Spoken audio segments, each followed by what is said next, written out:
Polisi menangkap Rurik Jating Sabtu pekan lalu setelah menemukan 2 mayat wanita di apartemennya.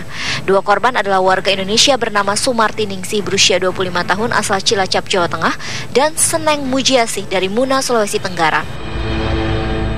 Ningsih ditemukan polisi tidak bernyawa di unit apartemen Jating di lantai 31. Jasadnya ditemukan sudah membusuk dalam keadaan tangan dan kaki terikat serta dimasukkan ke dalam sebuah koper.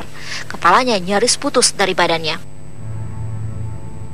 Sementara Seneng atau yang akrab dipanggil Jessie Lorena Ruri ditemukan bersimbah darah dengan leher luka parah. Sementara itu, sang pelaku pembunuhan Rurik George Ketten Jating ternyata dikenal sebagai seorang bankir berdarah dingin. Baru-baru ini, Jating mengundurkan diri menjadi pegawai Bank of America Merrill Lynch, namun ada yang mengejutkan terkait pengunduran dirinya tersebut. Jating memiliki akun email atau surat elektronik di kantornya tersebut. Ia juga memasang pesan balasan otomatis pada akun tersebut. Menurut Bloomberg, pesan balasan tersebut berisi bahwa ia keluar kantor selamanya dan meminta yang ingin menghubungi Jating agar menghubungi seseorang yang bukan psikopat gila. Kemudian ia menambahkan kalimat jika ada eskalasi, maka harap hubungi Tuhan.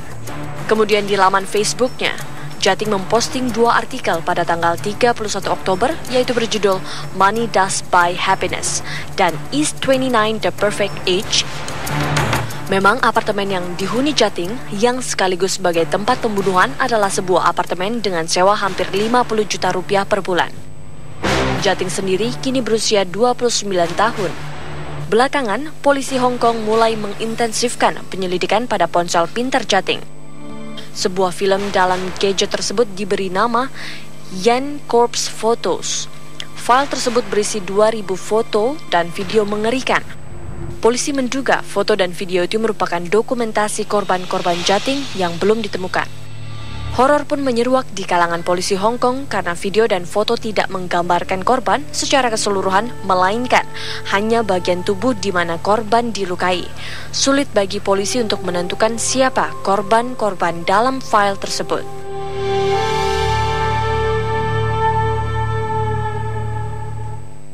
Pemberitaan media asing terkait 2 wanita Indonesia yang menjadi korban kekejaman seorang mantan bankir Inggris bernuansa sara. Bahkan media online Daily Mail membuat judul yang sangat sensitif dengan menyinggung agama dan profesi korban sebagai wanita penghibur.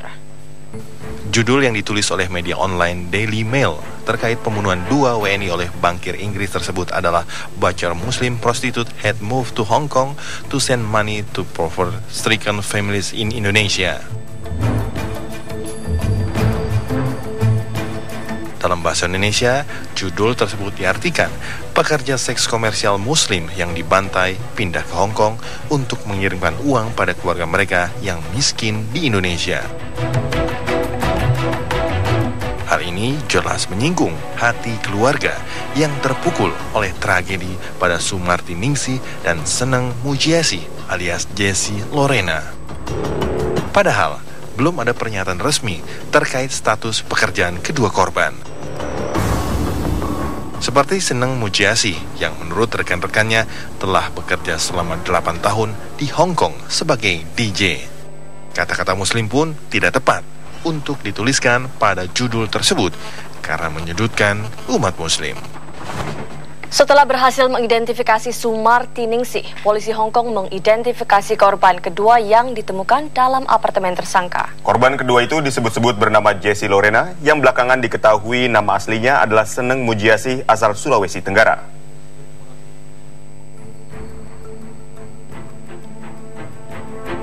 Di Hong Kong, Seneng Mujiasih alias Jessie Lorena diketahui rekan-rekannya di sana bekerja sebagai seorang disc jockey atau DJ. Pada 31 Oktober, seorang temannya sesama DJ mengungkapkan Seneng Mujiasih saat itu mengungkapkan kegembiraannya terkait pesta Halloween yang akan didatanginya. Ternyata pesta Halloween tersebut digelar di apartemen Jating. Pada pukul 3 dini hari waktu setempat, Jating sendirilah yang menelepon polisi untuk datang ke apartemennya. Polisi pun terkejut saat menemukan tubuh Seneng Mujiasih dalam keadaan terluka parah di ruang tamu. Tak lama kemudian, polisi juga menemukan tubuh Sumarti Ningsih terbungkus dalam koper di balkon. Seneng Mujiasih diketahui telah bekerja di Hong Kong selama 8 tahun dan dalam akun Facebooknya, Seneng memperlihatkan rumah yang dibangunnya atas jerih payahnya di Hong Kong. Jasad Sumarti Ningsih, korban pembunuhan mantan bankir Bank of America Merrill Lynch, kini masih berada di Hong Kong. Proses penyelidikan masih berlangsung. Dan untuk membantu proses penyelidikan di sana, Kementerian Luar Negeri mengirimkan petugas ke rumah keluarga Sumarti Ningsih di Cilacap, Jawa Tengah. Tragedi yang menimpa Sumarti Ningsih, wanita muda asal Cilacap, Jawa Tengah, mengejutkan keluarga. Mereka tak menyangka Ningsih yang sedianya pulang 2 November lalu ternyata tak pernah mengepak kopernya untuk bertemu keluarga. Malah, jasad Ningsih ditemukan polisi Hong Kong dalam sebuah koper milik sang pembunuh, Rurik Juting. Belakangan diketahui Ningsih dibunuh 27 Oktober lalu. Saat ditemukan, kondisi jasad Ningsih sudah mulai membusuk. Ningsih diketahui berangkat ke Hong Kong untuk menjadi tenaga kerja Indonesia. Namun saat masuk ke Hong Kong bulan lalu, ia tidak menggunakan visa kerja, melainkan visa wisata. Akibatnya, ia pun ditahan otoritas Hong Kong. Kematian Ningsih menjadi duka mendalam bagi keluarga, terutama sang anak yang masih berusia 5 tahun. Keluarga berharap polisi Hong Kong benar-benar bisa menegakkan keadilan dan pelaku mendapatkan hukuman setimpal. Tim TV One mengabarkan.